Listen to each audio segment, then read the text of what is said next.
vi grandes jogos daquele Cruzeiro, você citou agora 2, lembro do jogo contra o São Paulo no Morumbi, que apesar de São Paulo ter vencido, no primeiro tempo tomou um chocolate do Cruzeiro, e um jogaço contra o Botafogo, campeão de tudo no ano passado, no Newton Santos, 3-0 ali, de gala mesmo, apesar do Cássio ter feito uma partidaça, o teu Cruzeiro jogou demais, esse jogo aí que a gente está mostrando no telão.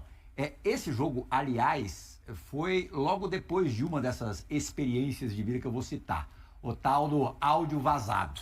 A resposta do time foi altamente positiva. Sim. Bom, você primeiro teve que viver com a situação do time que te colocou numa posição privilegiada no Campeonato Brasileiro, precisar ser modificado, porque fizeram uma janela estratosférica.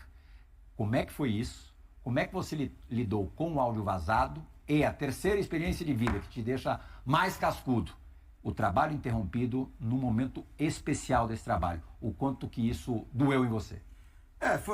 Foram desafios difíceis, assim, mas o áudio, ele não foi tão difícil para mim quanto as pessoas podem imaginar, porque a conversa referida no áudio, ela nunca aconteceu. Né? Então, assim, foi muito simples. Eu liguei pro Pedrinho, ele já tinha me mandado um áudio ali, até falando para eu ficar tranquilo, e que confiava no trabalho e tal. Aí eu falei, não, eu não tenho dúvida disso, presidente. O único ponto importante que eu acho fundamental é que os jogadores saibam que essa conversa não aconteceu. O áudio pode ter acontecido ou não, isso não me importa, mas a conversa não aconteceu. Pô, e ele foi muito parceiro, no dia seguinte foi no clube, reuniu os jogadores e falou, eu nunca falei com o Seabra dessa maneira. E aí tudo ficou bem tranquilo. E, na verdade, o meu maior desafio talvez fosse convencê-lo a fazer isso.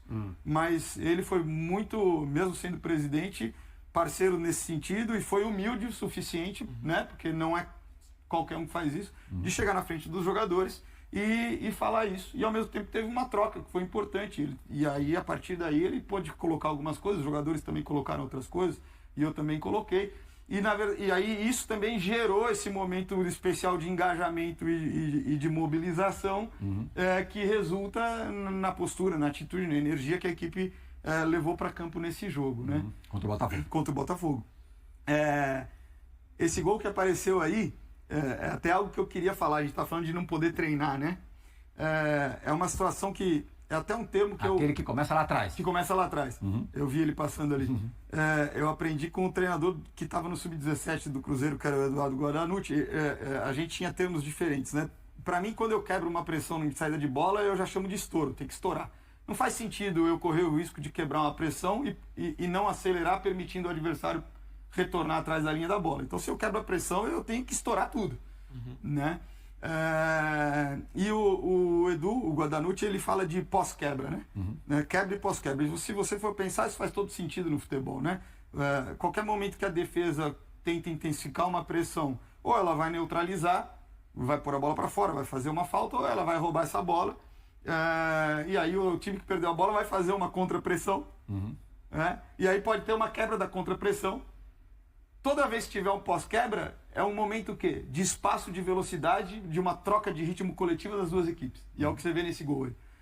Para você conseguir treinar isso daí, você precisa ter 4 dias para o próximo jogo. Senão, você não tem tempo de recuperação suficiente. Então, quando você joga a cada 3, 4 dias, você não treina espaço de velocidade e troca de ritmo coletiva. Você acaba ficando com um jogo que acaba sendo muito mais lento. Tá certo, não? Então, e você acaba negligenciando e desperdiçando a oportunidade de concretizar diversas vantagens. Né? Então, eu consegui colocar um pouco disso no profissional do Cruzeiro em uma das datas FIFA. Uma vez.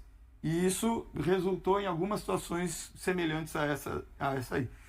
No Sub-20 do Cruzeiro, que eu tive 2 anos, a gente conseguiu... Campeão da Copa do Brasil, né? Foi campeão da Copa do Brasil, depois vice da Copinha, né? E bicampeão mineiro, né? A gente conseguiu, durante 1 ano e meio, dar um estímulo semanal desse tipo de situação.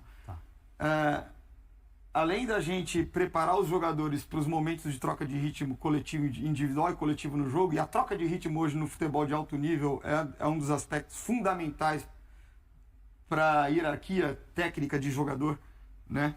Porque as pressões subiram, os jogos estão muito intensos, né?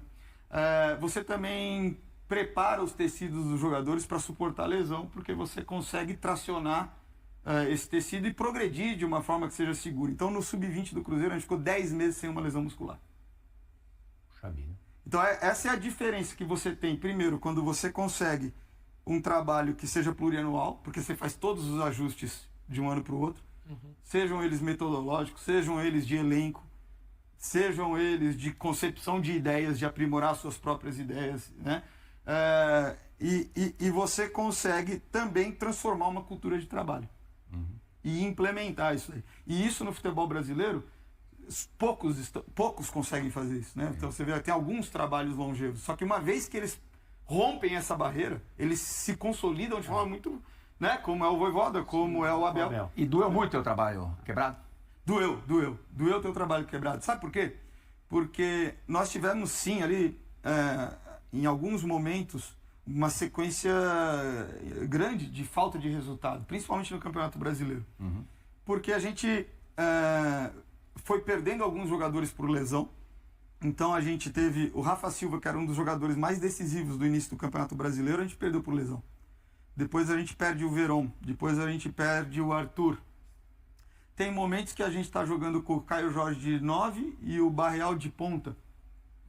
E sem uma opção de banco. Aí o Lautaro nós perdemos por lesão também. Então, é muito difícil você jogar duas competições com o elenco curto. E naquele momento o setor ofensivo em especial ele ficou curto mesmo que fosse para uma competição só. E a gente consegue passar pelo Boca Juniors e consegue no jogo contra o Libertad tem o retorno, mas o retorno de verdade, porque eles fizeram 20, 25 minutos do segundo tempo contra o São Paulo, porque era ainda uma fase de adaptação ao retorno.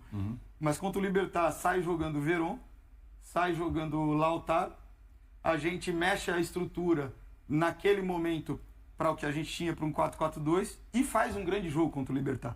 Tem muita gente que 2-0, né? Em Assunção. 2-0 e podia ter sido 4. Muita gente fala que o último jogo bom que o Cruzeiro fez foi o do Botafogo.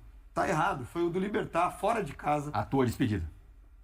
Não, eu fiz o... Você fez um jogo depois contra o Cuiabá. Fiz um jogo contra o Cuiabá depois. Então, a minha sensação naquele momento é que assim, puta, a tempestade passou. A gente conseguiu atravessar a tormenta. Porque os atacantes voltaram, a gente tá com opção. O time se sentiu bem no 4-4-2 e fez um baita de um jogo. Aí a gente tem um jogo circunstancial contra o Cuiabá, que é 3 dias depois do Libertad, e a gente tem a volta contra o Libertad. E aí, contra o Cuiabá, a gente tem um desgaste, a gente poupa alguns titulares e empata jogando fora com o Cuiabá. 39 graus só estava naquele dia. Pouco úmido. Pouco úmido. Tem uma expulsão no final do jogo, ainda assim cria chances, né? E conquistou um ponto fora de casa, um vestiário tranquilo depois do jogo. E aí, realmente, eu fui surpreendido, porque a minha leitura do processo como um todo é de que o pior momento tinha passado e que a gente ia concretizar uma vaga na semifinal e a confiança e as condições, né, concretas para se obter resultado estavam restabelecidas.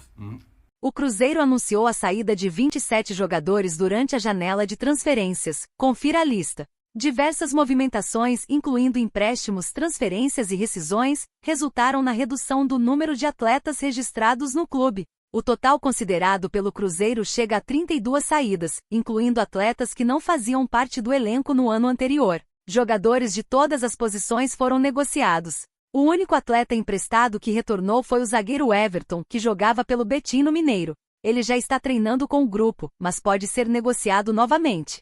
Cerca de metade dos jogadores que deixaram o clube são oriundos da base, totalizando 11, incluindo o Everton. Os ainda emprestados são o zagueiro Pedrão, Avaí, os volantes Josefer, América Mineiro e Ian Lucas Ferroviária, o meia Vitinho, Goiás, e os atacantes João Pedro, Tombense, Fernando, Maringá, Tevis, Atlético Paranaense, e Arthur Viana, EM Japão. Os jogadores que deixaram o Cruzeiro de maneira definitiva incluem o lateral Dorival, Tombense, e o volante Xavier, Ferroviário, Ceará. Além desses, mais 16 atletas saíram da folha do clube. Os goleiros Rafael Cabral, rescindiu e acertou com o Real Salt Lake dos Estados Unidos, Gabriel Grando, retornou ao Grêmio, e Anderson negociado com o Atlético Goianiense, e os zagueiros Zé Ivaldo, emprestado ao Santos, e Lucas Oliveira, transferido para o Vasco, são exemplos. Na lateral, Wesley Gasolina não teve seu contrato renovado, enquanto Elibelton Palacios foi emprestado ao Milionários, da Colômbia. No meio-campo, Ramiro também não teve contrato renovado e foi jogar no Dallas, dos Estados Unidos. Matheus Vital foi negociado com o Xangai Port, da China, e Neto Moura foi vendido ao Mirassol. Fernando Henrique e Fabrício Peralta foram emprestados à Portuguesa e Atlético, respectivamente. No ataque, Matheus Davó foi transferido para o Mirassol, que também recebeu Rafa Silva, cujo contrato não foi renovado. Gabriel Veron e Álvaro Barreal estavam emprestados e não foram comprados. O Cruzeiro ainda está considerando a situação de mais 5 jogadores que não faziam parte do elenco no ano passado, mas que ainda têm vínculo com o clube. Entre eles estão 3 atacantes: Rafael Bilu, que rescindiu o contrato e foi para o Guarani; Rafael Papagaio, que foi adquirido pelo Kyoto Sanga, do Japão após um empréstimo, e Robert, que também foi vendido ao Copenhague, da Dinamarca. 2 atletas formados na base, o goleiro Rodrigo Basilio e o volante Henrique Rodrigues, já estavam emprestados e não tiveram seus contratos ampliados. E aí, galera? O que acharam? Deixem nos comentários. Não se esqueçam de deixar o like e de se inscreverem no canal e acionar o sininho para receber as notificações. Até mais, Nação Celeste! Vamos pra frente!